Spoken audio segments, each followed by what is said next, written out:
Welcome to another exciting episode of the Business Farm Podcast. Today, we're going to be talking about looking the part, dressing for business and for success.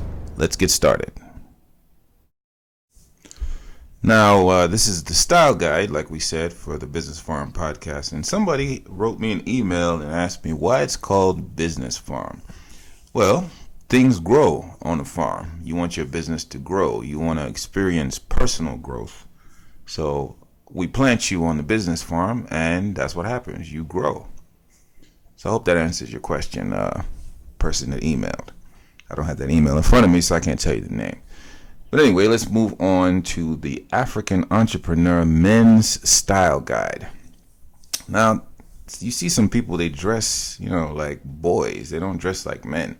They wear t-shirts, jeans, the business affairs. They put on the running shoes and the sandals. You got to kick all that stuff to the side. That's not going to cut it. For business, you need to grab the collared shirts, dress pants, dress socks, dress shoes.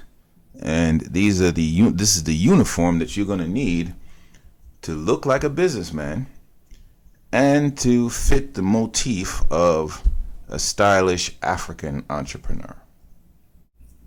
Now, in business, we want everybody to remember that you dress for style and not for fashion. Some of you might be saying, well, what's the difference? Well, who remembers the 70s? Like some of those old blaxploitation movies like Superfly and Dolomite, where you saw people dressing in the bell bottoms. That fashion is no longer in. That's gone. Fashion comes and goes. Like today's fashion, skinny jeans. Who remembers Swatch watches and stonewashed jeans? All that stuff has gone or is on its way out.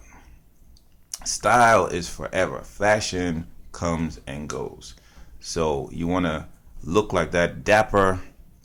Who's ever seen a picture of their granddad or somebody used to wear suits and the suits still look good today because the style is about cultivating a classy, non-flashy look that will build your personal brand and set you apart from the fray and stand the test of time.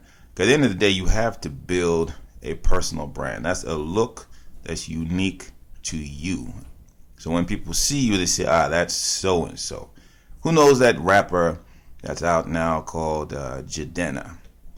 And he has a song out called Classic Man, where he spends most of the song talking about dressing, in the old classic, classy style. He has a very unique look. And when you see him, he's instantly recognizable. He stands out. And in business, if you don't stand out, nobody's going to pay attention to you. You must go against the grain. And one of the first ways to do that is to dress according to your unique personal brand. We're going to talk a little bit more about that.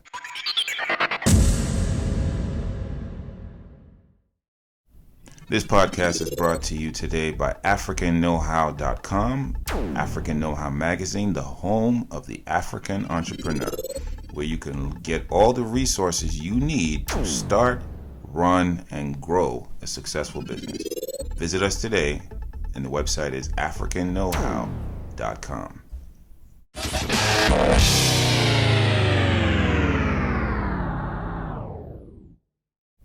We're back, and there's a scene in the movie Boiler Room with Ben Affleck and Giovanni Ribisi, where he's talking to the new recruits, and he says to Giovanni, you need to get yourself at least one decent suit. You look like crap. And that is true. You have to have a decent suit. We recommend at least aiming to own a minimum of 5 suits in the following colors that are safe. You want grays, you want black, you want blue, brown, pinstripe.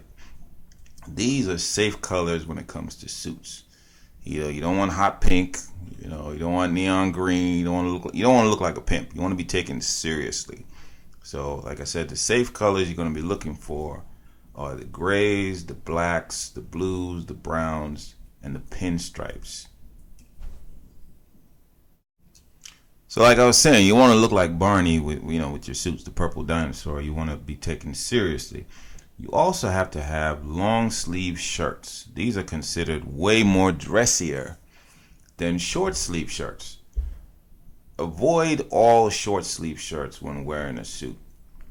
All the suits in your wardrobe should comprise of these colors, or the shirts, I should say, in your wardrobe. Not the suits, the shirts should be comprised of the following colors. You should have some whites, some blues, a minimum, if we're going to be specific, a minimum of 2 whites, 3 blues, and make sure they fit you and that they go perfectly with a conservative set of ties. Remember, no crazy clown colored ties. You're not trying to look like Krusty the Clown from The Simpsons. Colors should match the overall look of the suit. The only time ties are optional are when you dress business casual. Like if you wear khakis, you wear a white dress shirt, and a blue blazer. You ever see that guy that shows up that has no socks on? He looks like a bad guy from that 80s crime show, Miami Vice. He sits down, his trousers come up a little bit, or pants as we say here, come up a little bit, and you don't see any socks. You see some hairy, funny looking spider legs that look like they belong in a nest, and that's not cool. That's not good at all. That doesn't look good. That does not look professional. Socks, when you're buying socks, should be mid-calf length, should be dark, so no skin is visible when you sit down, like, old boy I was just telling you about. And again, for business, you want colors black, blue, brown, but absolutely no white socks. That's just horrible. And definitely no sneakers with your suit. We'll get to that in a minute. Now on to the best part, shoes. Shoes are very important. You ever heard the saying that, if you're going out on a date or you're going out somewhere where you're trying to meet some women, the first thing they look at are your shoes. Do they look old? Are they dirty? Do they look worn out? Shoes tell a lot about a person before the person even speaks or the person even makes any kind of gesture. The shoes are already giving out a message. In business, you want to wear leather shoes, wingtip shoes, preferably. Definitely no sandals. Definitely no athletic shoes, no sneakers. Nike doesn't make dress shoes, so don't show up with any Nikes, Reeboks, Adidas, Asics. No sneakers or athletic shoes. No hiking boots. You're not climbing a mountain. You're not trying to scale Mount Everest at the meeting. These are highly, highly inappropriate. Like I said, a woman will look at your shoes first before she looks at anything else. So that should be a rule of thumb to make sure that your shoes are clean, your shoes are made of leather, your shoes are dress shoes, and that they fit the style guide that we're trying to explain here that you need to follow.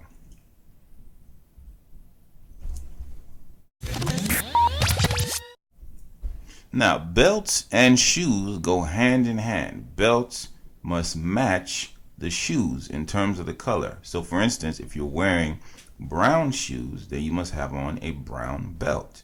If you're wearing black shoes, you have on a black belt. You guessed it, black belt. Not karate, just a black belt. Do not mix and match because it will look terrible. Having that kind of clean coordination definitely gives off an impression that this person took the time to cultivate their look and to look professional.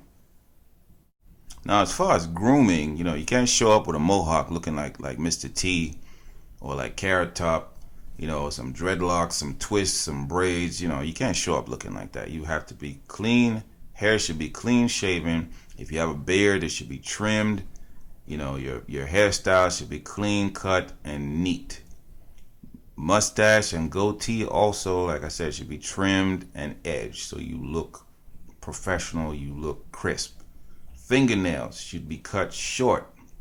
No long nails like those 70s pimp pinkies, we see them like, yeah, baby, let me sniff some of that. And they putting a little China white in their nose. You don't need any long pinky fingernails. That sends different messages. The ones that you don't want.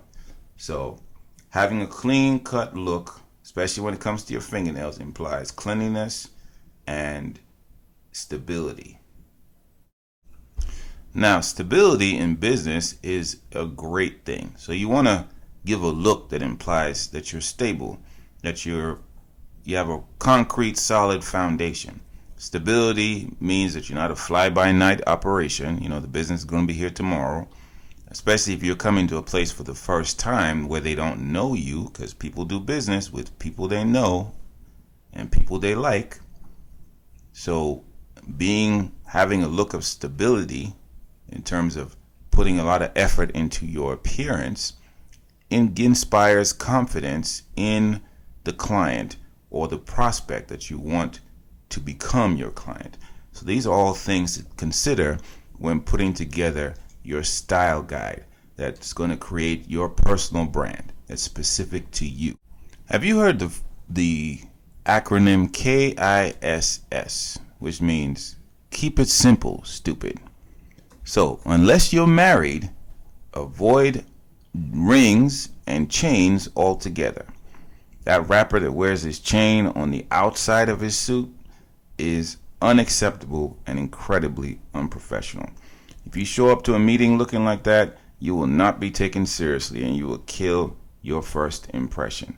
Wear a nice watch with a leather strap, gold tone, silver tone. Don't show up with a Rolex or Folex and you driving a Honda Civic or you took a bus to get to the meeting.